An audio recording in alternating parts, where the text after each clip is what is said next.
وضعیت این مدلی شده که اگه یه دختر بدون دوست پسرش، بدون پارتنرش بلند شه بره توی یه مهمونی و حالا توی اون مهمونی یه پسر دیگه‌ای از دختر خوشش بیاد، زیریشش بخواد باش ارتباط بگیره، دختر فقط کافیه بگه دوست پسر دارم، اون پسر خوشو جمع میکنه، دیگه نمیخواد ارتباط بگیره با دختره.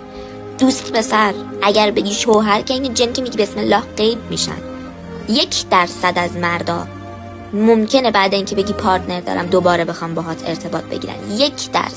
حالا اگه یه پسر بلند شه بره مهمونی بدون پارتنرش، بدون زنش، اونجا اگه یه دختر ازش خوشش بیاد بخواد باش ارتباط بگیره، حتی اگه بگه زن دارم، دوست دختر بچه بازیه، بگه زن دارم، 60% دخترها میگن زن داری، سرطان که نداری.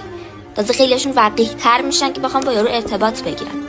نمیدونم واقعا ما زنا انتظار درک شدن داریم از سمت جنس مخالفمون و خودمون به همجنس خودمون رحم نمیکنیم.